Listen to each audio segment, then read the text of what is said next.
नमस्कार मित्रों, मैं हूं अमित। लीगल कॉन्सेप्ट में आप सभी का स्वागत है। और आज हम लोग जो बात करने वाले हैं, ये केस तेलंगाना स्टेट के संगारेड्डी डिस्ट्रिक्ट से संबंधित है। वहां एक कपल रहते थे। हस्बैंड जो है एक प्राइवेट कंपनी में वाटर टैंकर चलाता था। पत्नी प्राइवेट स्कूल में टीचर थी और साथ ही इनके 3 बच्चे थे। एक खुशहाल भरा परिवार था।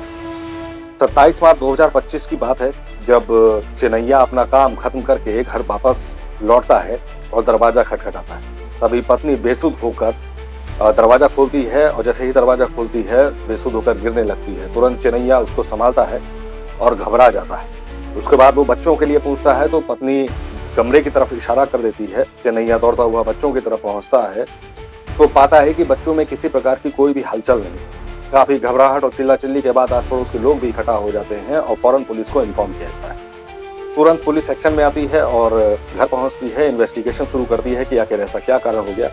उसके बाद पत्नी रचिता और तीनों बच्चों को नजदीकी हॉस्पिटल में भर्ती कराया जाता है। नजदीकी हॉस्पिटल में भर्ती कराने पर जो 3 बच्चे थे उनको वहां पर डॉक्टर्स मृत घोषित कर देते हैं।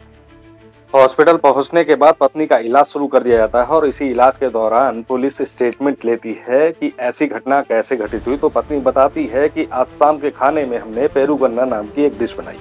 पेरू गन्ना जो कि चावल और दही से मिलकर एक डिश बनती है, साउथ इंडियन डिश है। तो उसने बताया कि जो उसमें दही पड़ा हुआ था वो बाजार से हमने खरीदा था, शायद वही फूड पॉइजनिंग कर गया है। स्टेटमेंट के बाद रचिता ने तुरंत अपने बच्चों के बारे में पूछा तो बच्चों के बारे में डॉक्टर्स ने कुछ भी बताने से मना कर दिया, क्योंकि उनको डर था कि ऐसा ना हो कि रचिता को शॉक लग जाए। उधर पुलिस ने बच्चों की लाशों को पोस्टमार्टम के लिए भेज दिया। पोस्टमार्टम रिपोर्ट आती है। जैसे ही पोस्टमार्टम रिपोर्ट आती है, पूरा महकमा हिल जाता है, क्योंकि पता चलता है कि बच्चों की मौत फूड पॉइजनिंग से नहीं बल्कि गला घोट कर की गई। तुरंत केस मर्डर केस में बदल जाता है। पुलिस एक्शन में आ जाती है और तुरंत चेनैया और रचिता दोनों को हिरासत में लिया जाता है। अब इन्वेस्टिगेशन शुरू होती है। चेनैया से पूछा जाता है कि आपका रूटीन उस दिन क्या रहा। तो चेनैया बताता है कि सुबह मैं जल्दी, कंपनी का कॉल आया था तो सुबह मैं जल्दी अपने काम पर निकल गया था और पूरे दिन वाटर टैंकर पर अपना समय बिताया और देर रात पहुंचा हूं घर पर। इस बात को कंफर्म करने के लिए पुलिस ने कंपनी को इन्फॉर्म किया तो कंपनी में इस बात को कंफर्म किया कि हाँ, वाकई उस दिन हमने चेनैया को जल्दी बुलाया था। रचिता से पूछताछ शुरू की गई। रचिता की सारी जानकारी निकाली गई। साथ ही चेनैया और रचिता के मोबाइल चेक किए गए।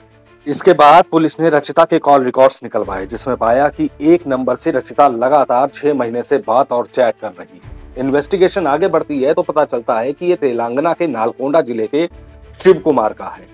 अब पुलिस एक्शन में आती है और अपनी भाषा में रचिता से बात करती है तो बताया जाता है पत्नी रचिता का सारा सच निकलना शुरू हुआ। उसने बताया कि शुभा कुमार से मेरा अफेयर है और मैं इन बच्चों की वजह से उनको टाइम नहीं दे पा रही थी और मैं उसके साथ रहना चाहती थी, जिसके कारण मैंने इन बच्चों को एक एक करके तौलिए से गला घोट कर मौत के घाट उतार दिया और फूड पॉइजनिंग का बहाना कर दिया। इसके बाद पुलिस ने क्रॉस में ये बात उससे पूछी कि ऐसा करने की आवश्यकता क्या थी। आपके पास दूसरे ऑप्शन भी थे, आप डाइवोर्स दे सकती थी, शिवा के साथ जा सकती थी। लेकिन उसने कहा कि इंडिया में डाइवोर्स बहुत कॉम्प्लेक्स केस है और काफी टाइम लगता है, इस वजह से मैंने वो रास्ता नहीं चुना। अब आप सोच लीजिए कि कितना हैरानी भरा जवाब उसने तुरंत पुलिस इन्वेस्टिगेशन में दिया। इसके बाद 3 अप्रैल 2025 को संगारेड्डी जिला कारागार में शिवा और रचिता दोनों जेल में हैं और पुलिस इन्वेस्टिगेशन चल रही है। इन सभी चीजों को देखते हुए एक क्वेश्चन जरूर उठता है कि आज के समय में कौन सा रिश्ता विश्वास से भरा रह गया है। ना पत्नी का रिश्ता विश्वास से भरा रह गया, ना मां का रिश्ता विश्वास से भरा रह गया। और एक व्यक्ति जिसकी उम्र 45 साल हो गई और एक दिन में उसने पूरे परिवार को खो दिया। 3 बच्चे और एक पत्नी, पूरा परिवार खत्म हुआ केवल एक एक्सपेक्टेशन कि किसी इंसान को किसी दूसरे इंसान से प्यार या अफेयर है। हम समाज में किस दिशा में जा रहे हैं, ये बहुत महत्वपूर्ण है।